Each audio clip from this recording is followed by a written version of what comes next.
बिस्मिल्लाहिर्रहमानिर्रहीम।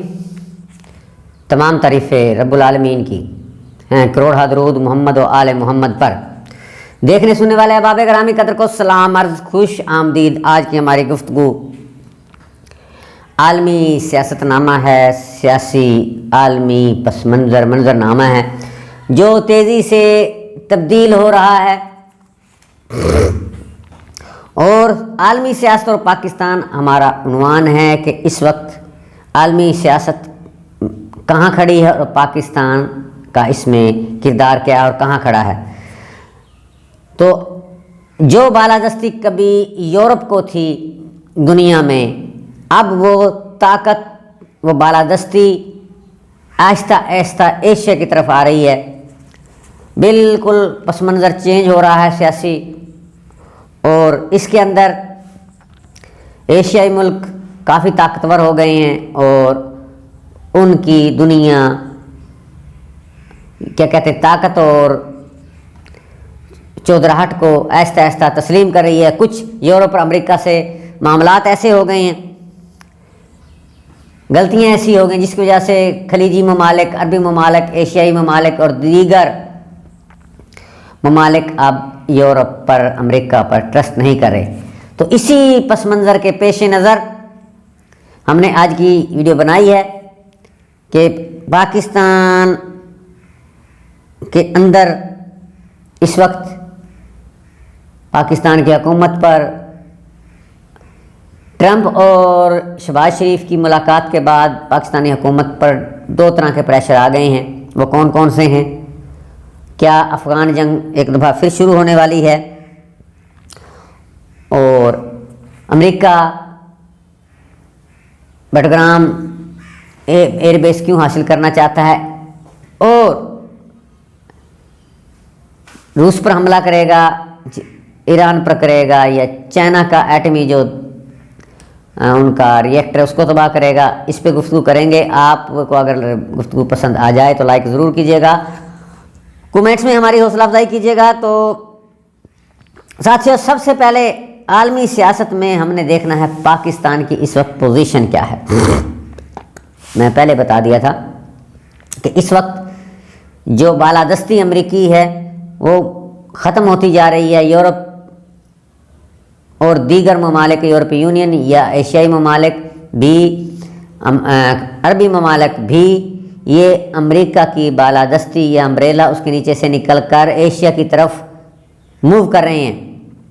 और इस तनाजुर में पाकिस्तान की बहुत अहम हैसियत हो जाती है, जोग्राफियाई लिहाज से भी और ताकत के लिहाज से भी, क्योंकि पाकिस्तान मुस्लिम दुनिया का वाहिद एटमी ताकत मुल्क है जिस पर एक बड़ी फ़ौज है, बहादुर फ़ौज है, काबिल फ़ौज है।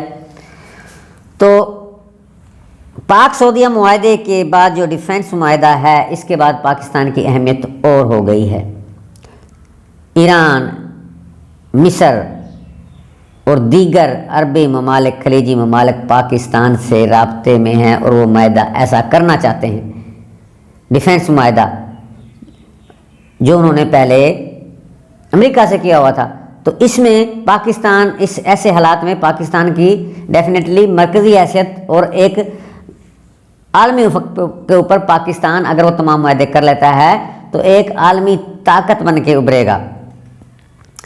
और एशिया में भी पाकिस्तान की जोग्राफियाई लिहाज से बड़ी अहमियत। पाकिस्तान इस वक्त 3 सुपर पावरों का इत्तेहादी है। पाकिस्तान के अच्छे दरीना गहरे ताल्लुकात चाइना के साथ हैं, रूस के साथ हैं, अमेरिका के साथ हैं, प्लस अब वो सऊदी अरब का भी इत्तेहादी है। इत्तेहादी का मतलब है सऊदी अरब का इत्तेहादी होना। तमाम अरब ममालिक अब पाकिस्तान को अपना सरपरस्त समझ रहे हैं। पाकिस्तान की इतनी अहमियत हो गई है। अब जो सऊदी मुआहदा हुआ था, इस पे आते हैं। आया जाहिर तो ये हो रहा है कि अमेरिका का तो बेड़ा गर्क हो गया इस मुआहदे के बाद, अमेरिका की तो बालादस्ती अरब से ख़त्म हो गई, लेकिन नहीं, ऐसे नहीं है। दरअसल ये मुआहदा अमेरिका की मर्ज़ी से हुआ था। पाकिस्तान हो या सऊदी अरब, ये अमेरिका से बाहर अमेरिका की मर्ज़ी के बगैर कैसे कर सकते हैं इतना बड़ा मुआहदा। तो इसमें ये शामिल थी मर्ज़ी अमेरिका की, और ख़ुसूसन मुस्लिम ममालिक में पाकिस्तान और सऊदी अरेबिया दो ऐसे मुल्क हैं जिन्होंने की पॉलिसियाँ, जिनकी हिकमत अमली, खारजा पॉलिसी, दिफाई पॉलिसी इसराइल खिलाफ हैं, इसराइल के मुखालिफ हैं। तो इस हाथ दो उस हाथ दो लो वाली बात हुई है, अमेरिका की मर्ज़ी से हुआ है और अमेरिका की मर्ज़ी से ही देखिए मुआहदे के फ़ौरन बाद ट्रंप साहब की दावत और शहबाज शरीफ ने जाना और गर्मजोशी और प्रोटोकॉल, एकदम ये तो नहीं होगा, एकदम से तो नहीं हुआ ना, एक लॉन्ग प्लानिंग थी। अब इस मुआहदे की वजह से ही पाकिस्तान को अमेरिका की बातें, मकासद, अज़ाइम, शर्तें, शराइत माननी पड़ेंगी, और इन शराइत के अंदर अब्राहम अकार्ड है, इसराइल का तस्लीम करना है, इसराइल से सिफारती ताल्लुकात बनाने हैं। जब ये दोनों मुल्क बना लेंगे तो बाकी छोटे मुल्क तो बना चुके हैं, और मुस्लिम दुनिया के दूसरे ममालिक में तुर्की ही है, ईरान है, इसके अलावा सब अमेरिका के पिट्ठू है, वो खुद ब खुद इसराइल की बालादस्ती कबूल कर लेंगे अरब के अंदर। तो ये यूँ कह ले एक प्लैंड मुआहदा था, मंसूबा था। अमेरिका, पाकिस्तान, सऊदी अरब इस मुआहदे पे कंप्रोमाइज़ थे, और अब जो 21 नुकात हैं सदर ट्रंप के, इसके अंदर भी पाक सऊदिया दोनों कंप्रोमाइज़ हैं, और ट्रंप शहबाज मुलाकात और अमेरिका के नुकात, मकासद वो आपके सामने हैं, जिसमें गज़ा का मसला है, अब्राहम अकार्ड है, पाकिस्तानी मादनियात का मसला है, पाकिस्तान के पेट्रोलियम का मसला है, और बगराम एयरबेस का हसूल है अमेरिका का सबसे अहम, और उसके बाद जनूबी एशिया के अंदर उसकी अगर वो बेस मिल जाती है तो चुदराहट हो जाती है। अब ये चुदराहट एडी सौखी तो नहीं मिलनी, यहाँ आकर 3 सुपर पावर की आपस में जंग हो सकती है, पाकिस्तान, सऊदिया, अमेरिका। तो अब यहाँ एक पेज पे नज़र आ रहे हैं, गठजोड़ नज़र आ रहा है जब से शहबाज, फील्ड मार्शल और ट्रंप की मुलाकात हुई है, और अमेरिकी इमदादी सामान कराची पहुँच चुका है, और बड़े बड़े पैकेज और बड़ी बड़ी हाँ हुई, जिसमें इसराइल का तस्लीम करना भी है, और पाकिस्तान को अब अड्डे भी देने पड़ेंगे अमेरिका को। तो अब पाकिस्तान, सऊदिया, अमेरिका एक पेज पे हैं, जबकि अफ़गानिस्तान पे हमला ज़ाहिरन होगा बगराम एयरबेस से। तो अफ़गानिस्तान, ईरान, चाइना और रूस ये इत्तेहाद बना चुके हैं। अब एक बड़ी जंग का खदशा है, ये तीनों मुल्क अफ़गानिस्तान की हर तरह से सपोर्ट करेंगे, और उनकी सरहदें भी मिलती हैं, मतलब हथियार से, फौजी इमदाद से, हथियारों से और अफरादी क़ुव्वत से, क्योंकि इन चारों मुल्कों को अमेरिका से ख़तरा है। वो अपने दिफा के लिए अफ़गानिस्तान की सपोर्ट करेंगे, जैसे यूक्रेन की यूरोपीय यूनियन कर रही है, नेटो कर रही है, और दूसरे लफ्ज़ों में जैसे माजी में रूस ने हमला अफ़गानिस्तान पे किया था तो उसकी मुखालिफ क़ुव्वतें अमेरिका समेत मुजाहिदीन की सपोर्ट कर रही थी। अब अमेरिका मुखालिफ सारी क़ुव्वतें इस जंग में ये वियतनाम साबित होगी, क्योंकि अमेरिका के लिए अफ़गान कौम ऐसी है जो बैक वक्त 2 सुपर पावर से टकराई है और दोनों सुपर पावर को शिकस्त दी है। तो एक अफ़गान जंग बिल्कुल होने वाली है, और ख़दशा है कि आलमी जंग, तीसरी आलमी जंग ना शुरू हो जाए, क्योंकि 3 वीटो पावर, सुपर पावर आपस में भिड़ रहे हैं, जिसके अंदर फिर ईरान भी, अफ़गानिस्तान भी, पाकिस्तान भी, इंडिया भी कूद सकता है, और सऊदी अरब भी शामिल है। तो इतलात है बगराम एयरबेस पर कब्ज़ा के बाद फ़ौरन अमेरिका हमला कर सकता है वेनेज़ुएला और रूस पर।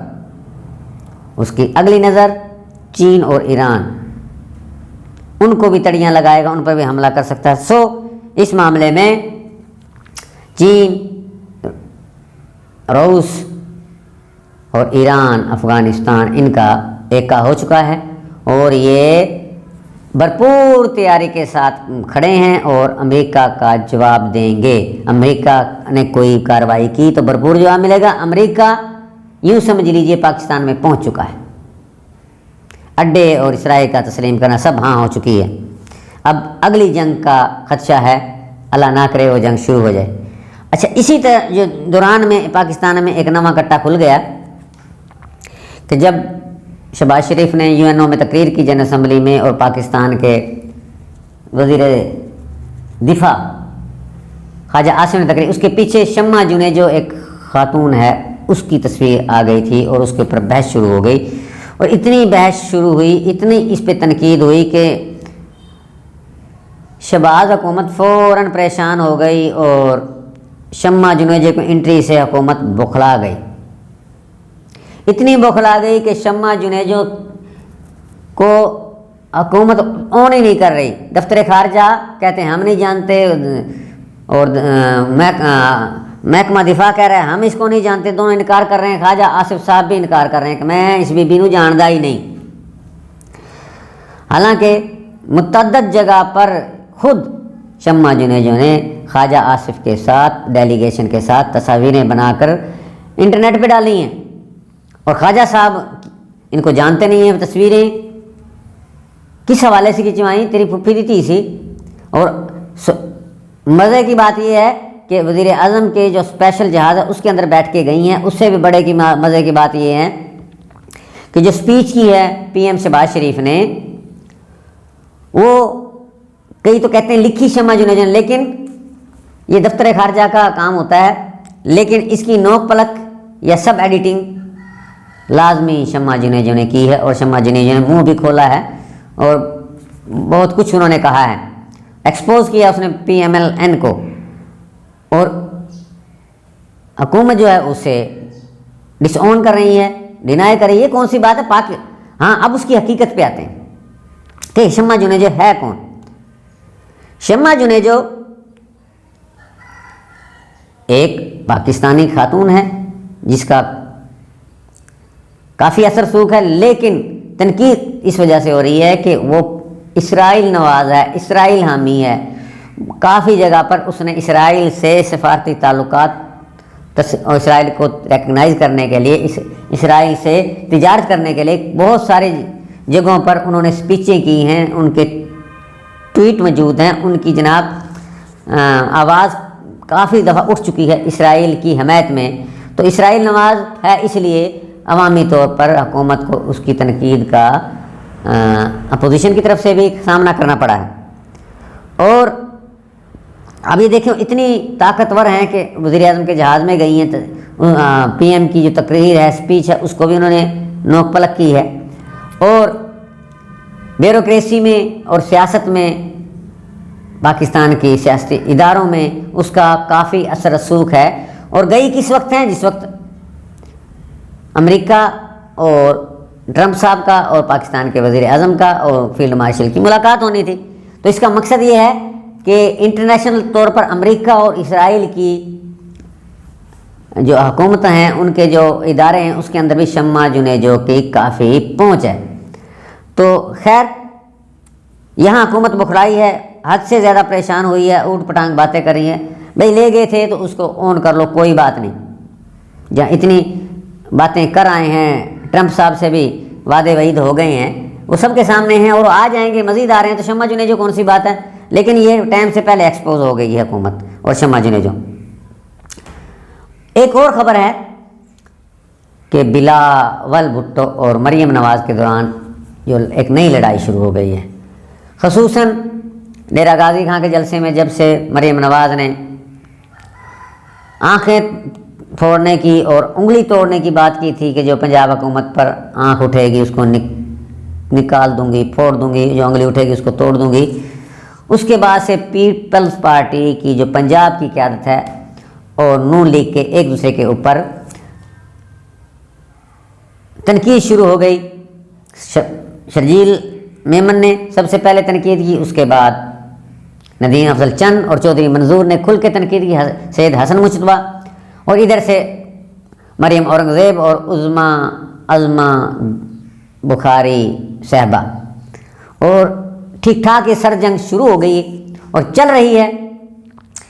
और विफाक में तो नहीं, पंजाब लेवल पर पंजाब के अंदर पीपल्स पार्टी पंजाब और नून लीग इस वक्त आमने सामने है, एक दूसरे के खिलाफ वो तोपे चला रहे हैं, ज़ुबानी गोलाबारी हो रही है। और इस बात में भी कोई शक नहीं कि मरियम बीबी पीपल्स पार्टी के किसी MNA किसी MP की नहीं पंजाब में चलने दे रही। यहाँ तक के कोई पीपल्स पार्टी के MNA MP को खंगदा ही नहीं, थानेदार भी नहीं मनदा। इस वजह से पंजाब के अंदर पीपल्स पार्टी के अंदर काफ़ी सारे तहफ़्फ़ुज़ात हैं और वो नाला भी हैं और मुखालिफ भी हैं मरियम नवाज़ हुकूमत के। और हो सकता है और गालबन इम्कान है कि ज़िमनी इंतखाबात जो पंजाब के अंदर होंगे, जो मेंबर्स सीट हुए हैं PTI के MNA MPA, तो पीपल्स पार्टी नून लीग की मुखालफ करती हुई दिखाई दे रही है। और बहुत ज़्यादा कशीदगी है, बहुत ज़्यादा सर जंग है, जिसका अल्टीमेटली मुस्तकबिल में PMLN को नुकसान होगा, क्योंकि पीपल्स पार्टी इत्तेहादी है मरकज़ में और उसके सर पे ही हुकूमत खड़ी है और किसी वक्त भी पीपल्स पार्टी धोखा दे सकती है।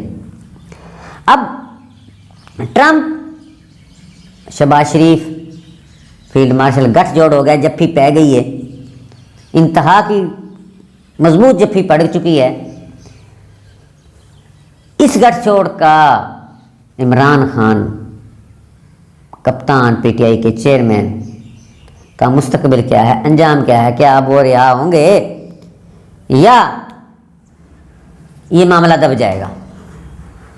तो इसका सीधा सीधा जवाब है, ट्रंप ना अगे इमरान खान दे पुप्पी दा पुत्र सी ते ना साला बन गया शहबाज शरीफ दा। अमेरिका के अपने अज़ाइम मकासद हैं, जब उसको अपनी मतलब चाहिए होता है तो खोते को बाप बना लेता है। अब अमेरिका को शहबाज शरीफ और फील्ड मार्शल से बहुत सारे काम लेने हैं, बगराम एयरबेस हासिल करनी है, अफ़गान जंग होने, एक और अफ़गान जंग होने वाली है। मुशर्रफ दौर में भी अफ़गान जंग थी, ज़िया दौर में भी अफ़गान जंग थी। इन दोनों जर्नैलों को शाही प्रोटोकॉल मिला, बड़ा माल मड्डी मिली, बड़ी ट्रांजैक्शनें हुई।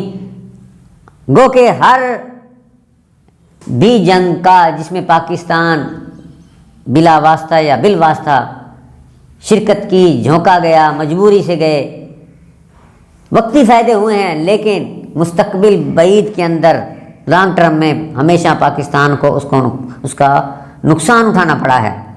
अफ़गान जंग, पहली अफ़गान जंग, पाकिस्तान ने बहुत कुछ हासिल किया वक्ती तौर पर, रियाज साहब 11 साल हुकूमत भी इसी वजह से कर गए, लेकिन दहशतगर्दी के ऐसे मामलात धमाके हुए कि आज तक पाकिस्तान बर्दाश्त कर रहा है।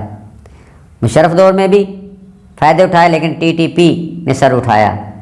तो अब क्या होगा? एक कुछ थोड़ी देर के लिए इमरान खान से फोकस हट जाएगा, कैमरा हट जाएगा, इन मामलात पे तवज्जो हो जाएगी अमेरिका की। कोई फुफी दा पुत्र तो नहीं ना, सानू अड्डे लैंड दे, सानू बगराम एयरबेस चाहिए, हमें मादनियात चाहिए। और मियाँ शहबाज शरीफ साहब इस वक्त हमारी बात मान रहे हैं। फिर जरा काम चंगा होंदा है, यानी कि चम नाल प्यार नहीं, सानू तो कम चाहिए, साड़ा काम होवे। तो इस तरीके से इमरान खान खटाई में चले जाएंगे और हो सकता है कोई थोड़ी सी बारगेनिंग होके अमेरिका दोनों तरफ गारंटी देगा और इमरान खान को बाहर मुल्क शिफ्ट कर दिया जाए।